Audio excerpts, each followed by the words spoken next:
Okay, so you have been busy at the state capitol, I assume, going there on a daily basis in Cheyenne, Wyoming, right? Well, not quite daily. Okay. I have other things I need to work on too, but I have been a frequent guest and visitor over there. Okay. Now, what are your top favorite items that you've been following since you've been at the capitol?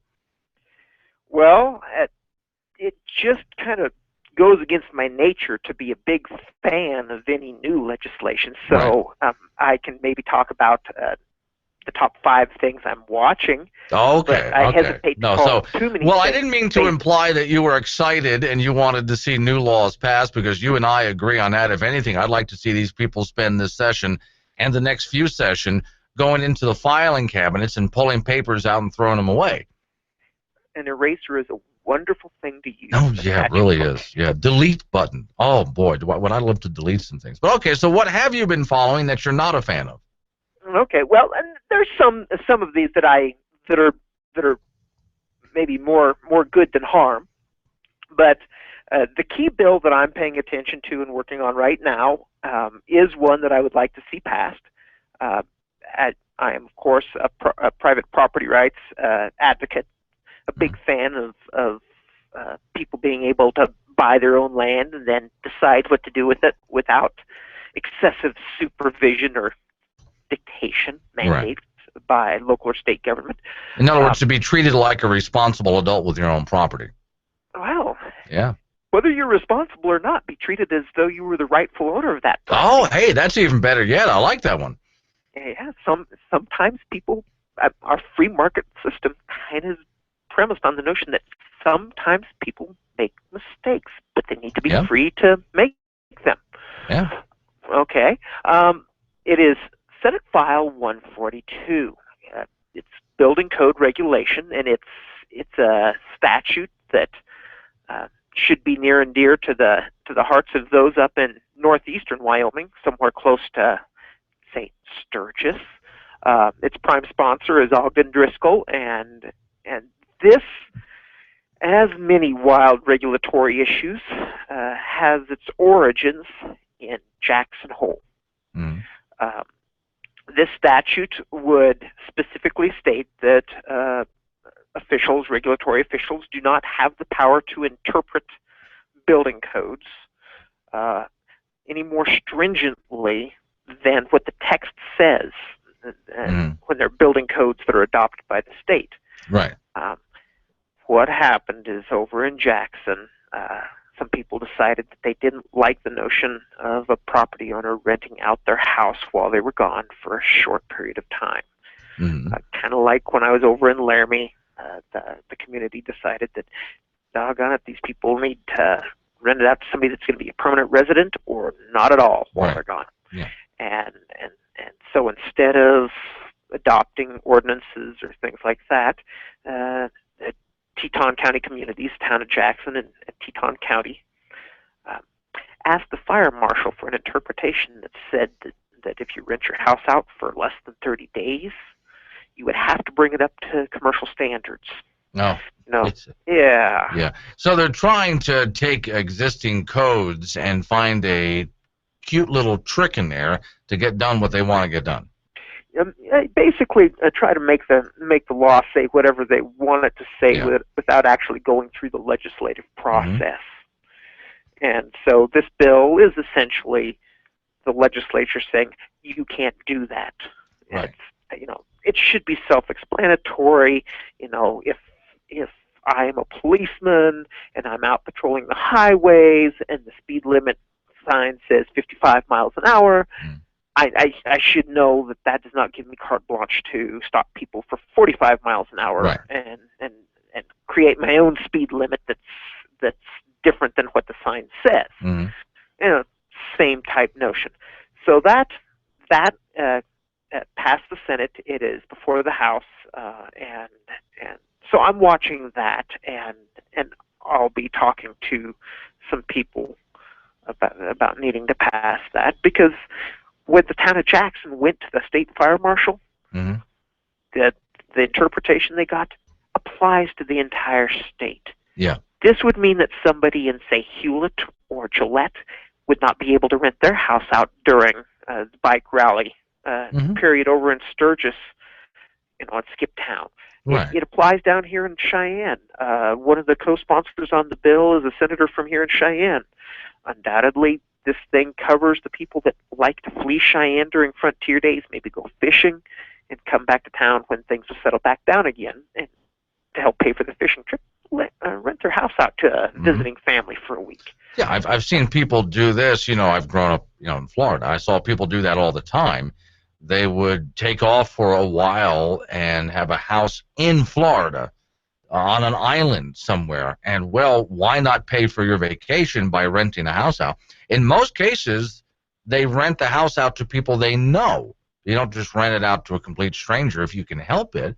That way you know that the place is taken care of. So I think what starts all of this, Boyd, is just busybody neighbors. Busybody neighbors, and of course, over in Jackson Hole, there's governmental entities trying to figure out a solution to housing availability, and they like to try to monkey with the marketplace. And when you're hyper regulated like they are there, and admittedly, there's a scarcity of private land, and scarcity has certain economic effects. That's fine. Right. But they're worried about workforce housing, so they, the idea is the solution to overregulation is maybe we can come up with new ways, a new twist to existing regulations to make them more oppressive than they already are. So that particular bill, how far has it gone through now? Where are we at? It is passed the House of Origin. It survived the cutoff that we just passed, and it passed out of the Senate, and it is before the House. It had some issues that concern me. The version that the House is going to see, the final version that came out of the Senate, is actually a cleaner, better bill than what it started off as in the Senate, which is the way the legislative process is supposed to work. Right. The clean, better bill provides more protection for landowners, and there were some exceptions that it was going to maybe let government regulate that. Those exceptions, government favoring exceptions, are out of there. Right. But yeah, so it's alive. It's survived. And it's before the House. And for those just joining me, I'm talking to Boyd Wiggam, from Wyoming Liberty Group. And let me ask you was there something about a pipeline that you've been following? Yes. Another good bill for landowners is House Bill 8. It's a bill that's that came out of the Agricultural Interim Committee, and it passed out of the House before the Senate, and it simply fixes a problem with the current law and this would mean that the surface owner of land where a pipeline is either going over the top of it or underneath it gets treated under the law the same as any of the other neighboring landowners if something goes wrong with the pipeline and there's contamination that brings it under the federal environmental laws and regulations, and when people start having to clean up a mess. Right. Pipeline leak. Instead of saying, okay, this happened on your land, you're liable, it recognizes that the surface owner in that situation really doesn't necessarily have a lot to say about whether the pipeline is there or not. They may have signed a contract to let the pipeline on, but under eminent domain law, that pipeline could have taken the easement had the landowner not signed the contract. So they would go after the people who built the pipeline and maintain the pipeline rather than the property owner? Yes, and it would indemnify the property owner and treat the surface owner as what's called an innocent owner. Okay. In much the same way as a neighbor who maybe had the oil run downhill onto their property was an innocent owner with respect to the contamination that is now on their land. Well, that makes a lot of sense, especially because in a sue-happy nation, people tend to, in cases like that, sue everybody that is suable to get as much money as is possible. Not a bad idea. Just go after the people responsible. Leave it at that. Yes, and narrow the scope of people who are suable. Mm-hmm. And okay, and that one's alive. It is progressing. It got out of its house of origin. It is a committee bill. Its outlook looks good, and so I've got my eye on it. I'm not doing a lot on it, but these are some examples of the legislature stepping up and protecting private property rights, which is one of their primary jobs. Right. Is to protect private property ownership. There are a couple that did not survive that I think property rights champions need to feel good about. Feel good that the legislature stepped in and stopped potentially bad things from happening. And one of them was House Bill 69. Mm-hmm. It was a bill that was going to give downtown development associations like we have here in Cheyenne. I believe Gillette has one, right. Casper has one, Laramie, would give a downtown development authority the ability to pick and choose buildings that were abandoned or unsafe or deteriorated, something like that. And I think those were the three terms, and impose a 50% increase on the property tax for that individual building. Some years ago, I was living in Gainesville, Florida, and beautiful area, beautiful downtown area. And they had a row of houses right in downtown that used to be the most beautiful homes, southern homes especially, that you had ever seen in a downtown area. But the property over time was abandoned and neglected. Homeless people had moved in, drug addicts had moved in.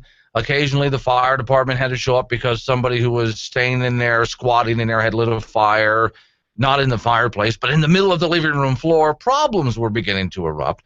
But the owner of the property was nowhere to be found. If they could get in touch with him, maybe occasionally they did, but he still paid his taxes on the property. What can a community do about something like that, or what should they do? Well, I'm going to say what could they do. Most communities or most states have some version of an Urban Renewal Enabling Act. Wyoming does, and that's where the idea of a downtown development authority lives in Wyoming statutes. Right. And there are processes when you have a public nuisance, and or you've got your building codes, and even these entities do have eminent domain authority. As much as I despise the notion of being able to make forced transfers of land, especially like we saw there in New London with the Kelo case, that authority does exist. And what should the community do about it? I mean, if the person is violating a law, if you've got a public nuisance, we have those statutes for a reason. I don't necessarily like them, but they're there. And as a matter of rule of law, if the owners are using their property to actually cause affirmative harm to the adjacent property owners, I mean, there's a legal process to deal with that. Okay, so what you were just talking about, which almost became, well, they were considering here in Wyoming, is that similar in any way to the story that I just described to you? When I read the bill, I thought that the proposed bill would make the eminent domain process look incredibly good for landowners by comparison. It was, one of the arguments against the bill was that it was provided less protection for private property rights and for a landowner's ability to at least recoup the value of their property, should it be taken by the government. So no, it was a step worse. Okay. Because it did a handful of things, and thankfully this bill died in committee. Right. It didn't even see the House floor. But this is a sign that some of the legislators were doing their job. It makes a difference who you vote for. Mm-hmm. Uh, Sure. Yeah. Of course, it is bill also would've- disturbing that some other legislators were actually thinking about it at the same time. So. Yes, Yeah. yes, and when I was doing the research on it, this is a bill that came out of some situations here around Cheyenne, and Cheyenne's trying to remake downtown, and the some of the sponsors were from Cheyenne, and so I already knew which properties I think that this was targeting. But the idea was a downtown development authority is made up of people who were appointed by a mayor. This is not a group of elected people. Right. That downtown development authority was going to have the ability to pick and choose individual property owners to target. Mm-hmm. It was going to be able to then put a tax lien on property if an owner, first of all, it'd be a 50% increase in taxes, and if the owner didn't pay or objected, then the property could be subjected to the tax lien sale process. Not taking for just compensation, but the tax lien sales process. Was there anything in there, because I've seen communities do this as well, the downtown authority wants to go and improve downtown, make it look better, and of course that always sounds like a good thing. But here's your business owner with a building that can't afford the improvements, and so they start to pressure them with fines and anything else they can think, so the guy can either fix up his business or lose his business. Well, they were going to call it a fee rather than a fine, but that's what the 50% tax increase was. Right. And that is, from everything I've heard, that was the exact type of building and exact type of situation that this would have been targeting. It'd be to force the landowner to sell the property or lose it or do something within I want to say a 6-month time frame. Right. So it was pretty outrageous. It died in committee, but that was the main bill I started the session watching. And okay. Yeah. Well, I'm glad. Hopefully, they put a permanent stake in the heart. Now you're pouring out articles while you're covering all of this in Cheyenne. So where can people find your work with Wyoming Liberty Group? Our coverage of the legislative session is at www.wyliberty.org. All right. And there are a number of us that are contributing to that page. All right. Hey, Boyd, good to talk to you again. Thanks for coming on. Well, thank you, Glenn, and have a glorious afternoon. All right. I will.